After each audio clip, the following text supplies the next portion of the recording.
No one visited her, not on holidays, not on her birthday, not even when she fell and couldn't get up for hours.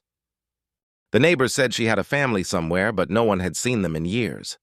The only person who knocked on her door was a young delivery worker named Alex, and at first he only came because it was part of his job. He carried groceries up 3 flights of stairs to a small apartment that smelled like old books and faded memories, always expecting the door to open just a little, a wrinkled hand passing money through the gap, a quiet thank you, and then silence again. But one rainy afternoon she asked him something no one else had asked in a long time. "Do you have a minute?" He hesitated because minutes cost money in his world, but something in her voice sounded fragile, like it might break if ignored. He stepped inside for the first time and realized how empty the apartment really was. No photos on the walls, no decorations, just a single chair near the window where she spent most of her days watching the street below as if waiting for someone who never came. She poured him tea with hands that trembled slightly and asked simple questions about his life, questions no one had bothered to ask him either, and before he knew it, an hour had passed. That was how it started. He began stopping by even when he didn't have deliveries, fixing things around the apartment, bringing food she liked, listening to stories that seemed ordinary at first, but carried hints of a past she carefully avoided explaining. She never talked about her family, only saying they were busy and far away, yet sometimes he caught her staring at the phone as if willing it to ring. Alex didn't realize he had become the only person in her world until one evening when he arrived late and found her sitting by the door, worried something had happened to him. The look of relief on her face when she saw him felt heavier than gratitude. It felt like she had been holding her breath all day. Weeks turned into months, and the visits became a routine neither of them questioned. He told himself he was just being kind, that anyone would do the same, but deep down, he knew that wasn't true. Most people walked past loneliness because it was uncomfortable to acknowledge. One night, as he was leaving, she said something that stayed with him long after the door closed. "You remind me of someone I lost a long time ago."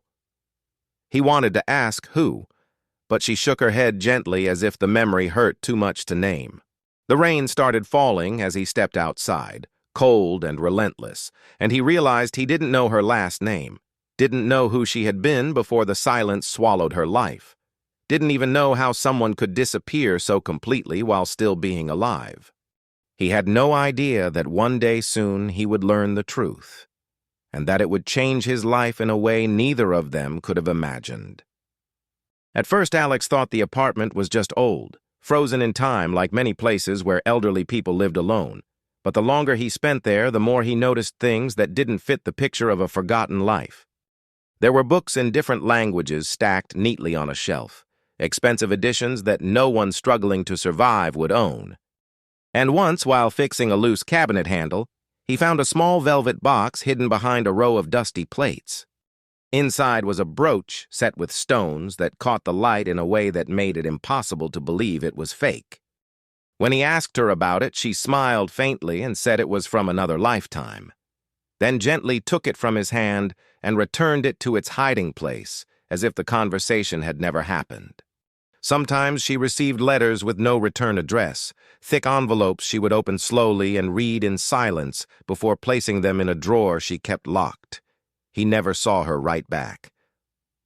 The strangest thing was the visitors who never came inside.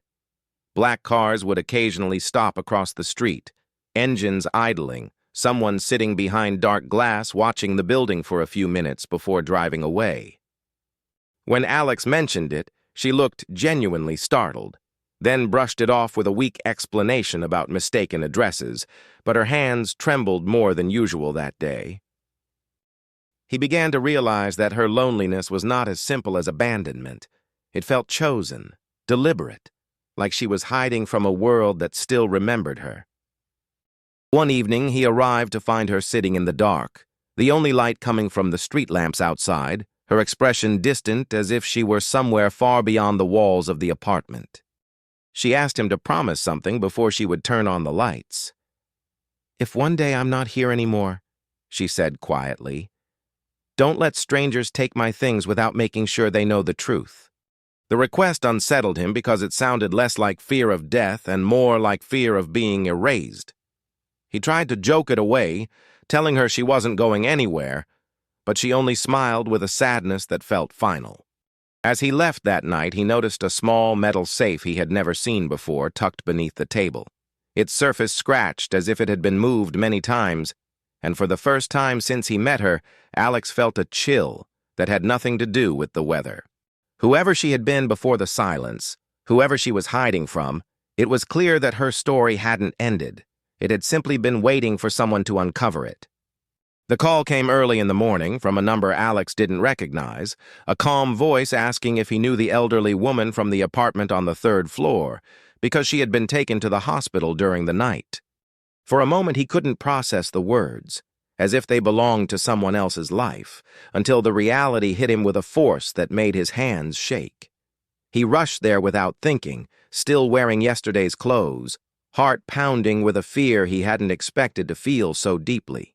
At the hospital desk, they asked if he was family, and when he hesitated, unsure what he was allowed to call himself, the nurse simply nodded and told him he could see her for a few minutes. She looked smaller in the hospital bed, almost fragile enough to disappear into the white sheets. Yet when she saw him, her eyes lit up with relief that cut through him sharper than any words. She tried to speak, her voice weak, telling him she was sorry for leaving things unfinished, sorry for not telling him the truth when she had the chance, and she pressed a small key into his hand, closing his fingers around it with surprising strength. "The safe," she whispered, her gaze holding his as if she needed to make sure he understood. "Promise me you'll open it." He promised, even though he had no idea what he was agreeing to, and for a second it felt like time slowed, like the world narrowed to that single moment of connection between two people who had found each other too late. By the time the doctor asked him to step outside, he already knew what was coming, the quiet finality in the air that hospitals could never hide, no matter how bright the lights were. She passed away before sunset, alone except for the memory of someone who had cared enough to show up. The apartment felt different when he returned, heavier, as if the silence now carried weight instead of emptiness.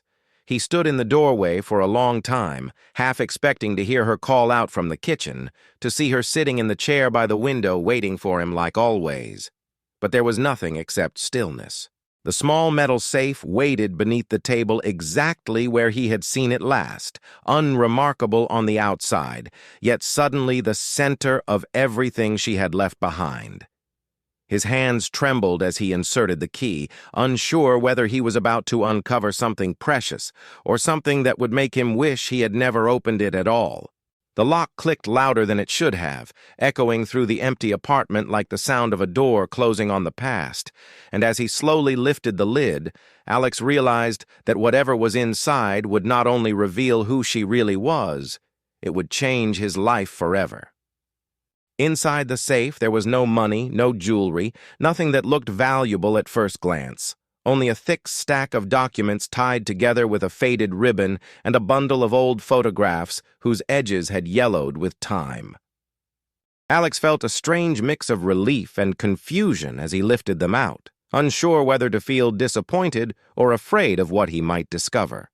The first photo showed a young woman standing in front of a large house, elegant and confident, surrounded by people dressed in expensive clothes, and it took him a moment to realize he was looking at her.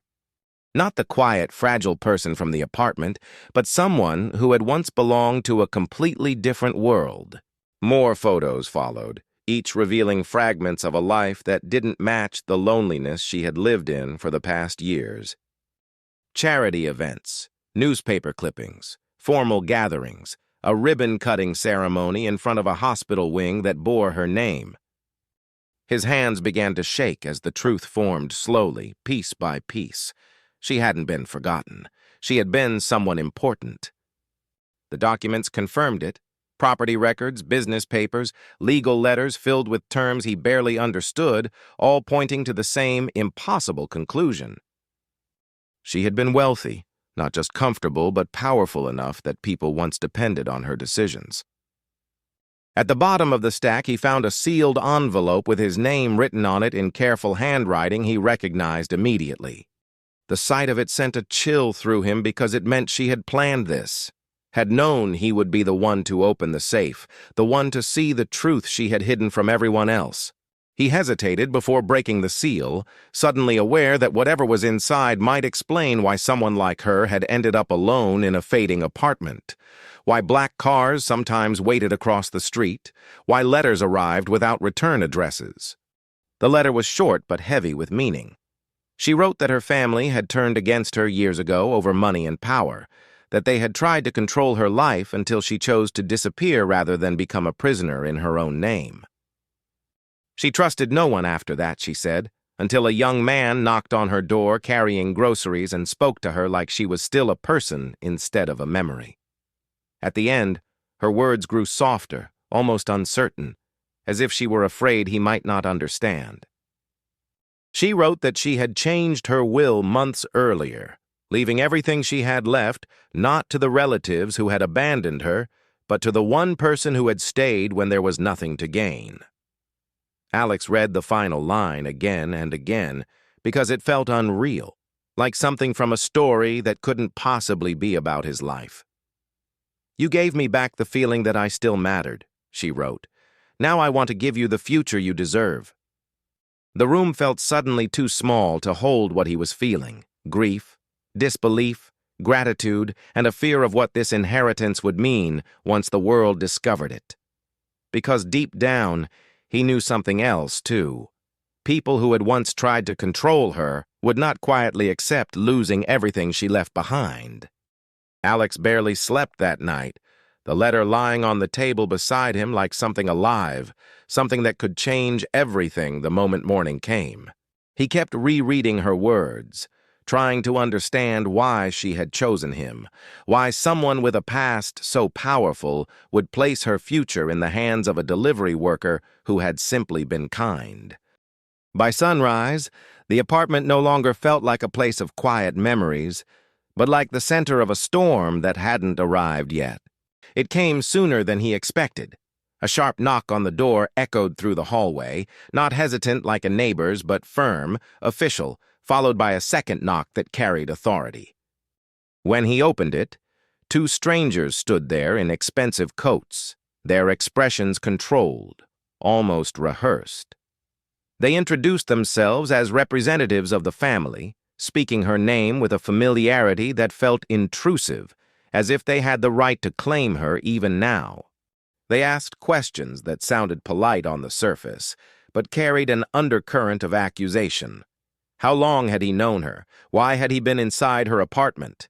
Whether he had taken anything that didn't belong to him? Alex realized then that they hadn't come to mourn.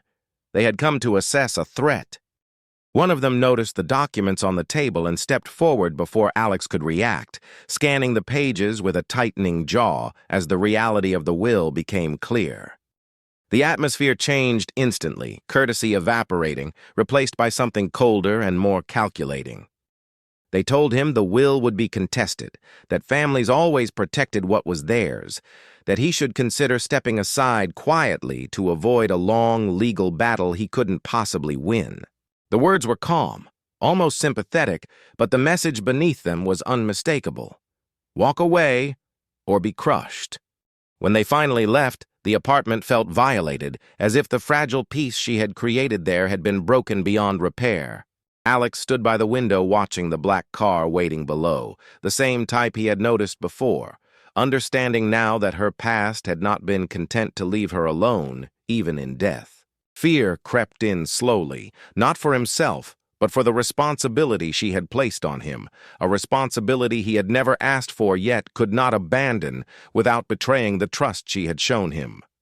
For the first time since opening the safe, he questioned whether accepting her gift meant stepping into a world far more dangerous than the quiet life he had known. But beneath the fear there was something stronger, a quiet determination that surprised even him. She had trusted him when she had no reason to trust anyone.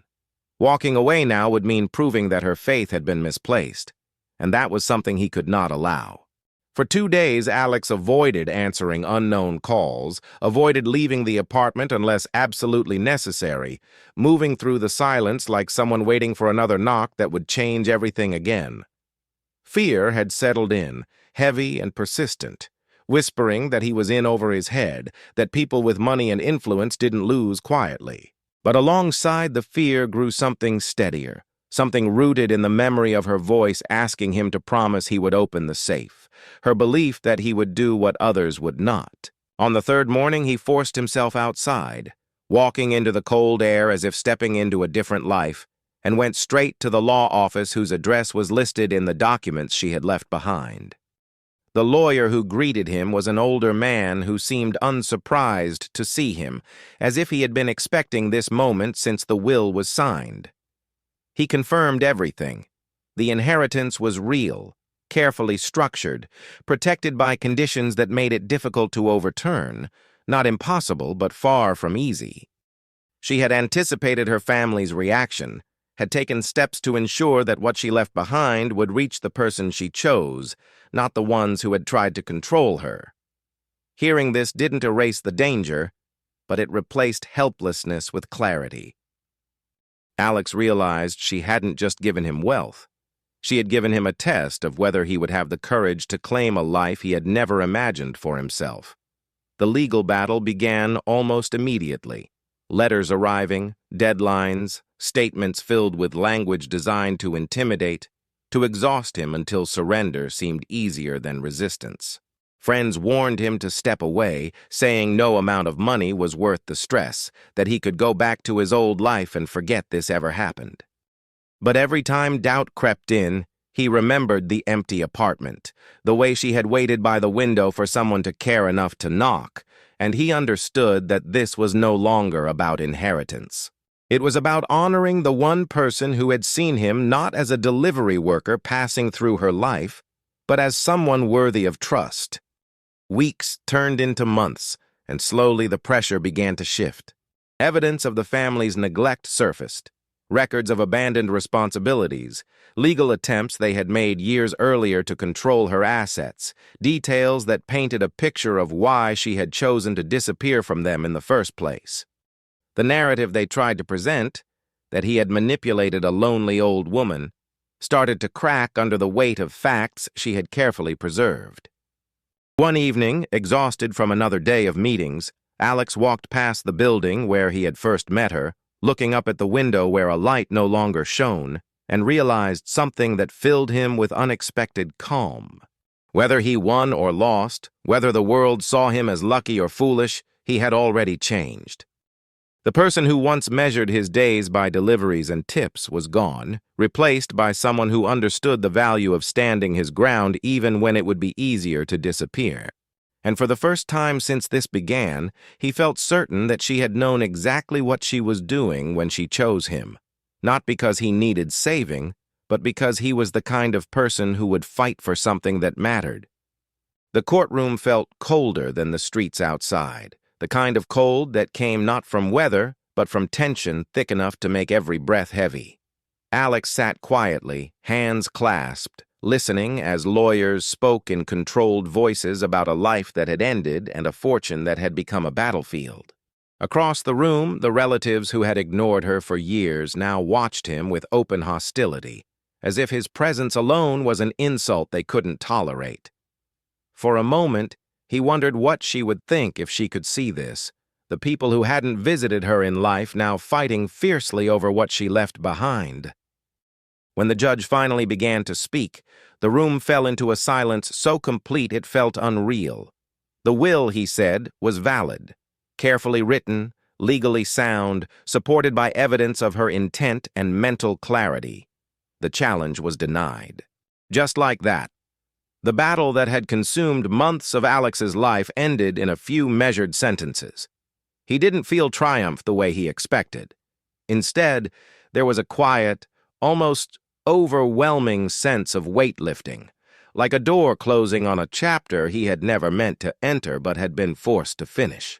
Outside the courthouse, the world moved as if nothing extraordinary had happened. Cars passing, people talking, the sky stretching wide and indifferent above it all. Reporters tried to approach him, curious about the delivery worker who had inherited a fortune, but he slipped away before the questions could trap him in a story he didn't want to become famous for. That evening, he returned to the apartment one last time, standing in the doorway as the sunset painted the empty room in warm light, remembering the chair by the window, the quiet conversations, the way she had looked relieved just to not be alone. Winning the case didn't bring her back, didn't fill the silence she had left behind, but it gave him something else, the chance to decide what her legacy would become. He realized then that wealth meant nothing if it simply replaced one empty life with another.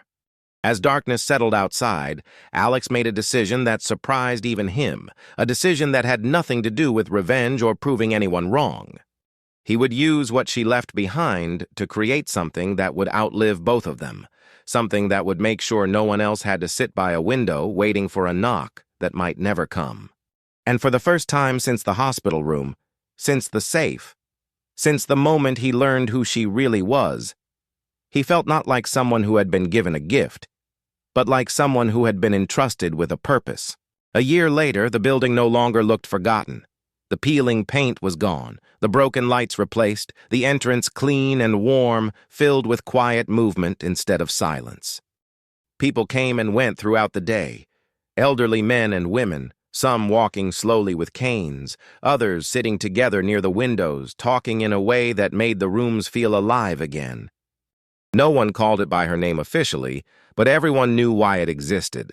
Alex stood across the street watching as a nurse helped an old man step outside into the sunlight, the same spot where black cars had once waited in the shadows. He hadn't kept the apartment for himself, hadn't moved into the large house shown in the photographs, hadn't used the inheritance to build the kind of life people expected when someone suddenly became wealthy. Instead, he had turned her remaining properties into small homes for those who had no one left to check on them, places where loneliness didn't echo through empty rooms, where someone would always notice if a light stayed off too long. The lawyer had called it an unusual decision, the relatives had called it wasteful, but Alex knew it was the only choice that made sense. On the anniversary of her passing, he walked through the halls quietly, nodding to residents who greeted him like an old friend even if they didn't know his story, and stopped by a small room near the window where a single photograph rested on a table. It showed her as she had been in those earlier years, strong, elegant, surrounded by people who once needed her, and beside it stood a newer photo of the two of them taken on a day when she had insisted on learning how to use his phone camera, laughing at her own confusion. He placed fresh flowers there without ceremony, not as a gesture of obligation, but as something simple and personal, a thank you that didn't require words. Before leaving, he paused by the window, looking down at the street where life moved forward as it always did, and realized that her greatest gift hadn't been the money, or the properties, or the legal battle he had survived. It had been the chance to become someone who could change the ending of other people's stories, someone who understood how powerful a single act of kindness could be when it reached a person at exactly the moment they needed it most. As he stepped outside into the cool evening air, a light turned on in one of the upper rooms, then another, small signals that no one inside was alone anymore. Alex walked away without looking back, not because he wanted to forget, but because he finally understood that some stories don't end when a person is gone. They continue in every life touched by what they left behind. And somewhere, in a quiet apartment that had once held only silence, the echo of a simple knock on the door had grown into something far larger than either of them could have imagined.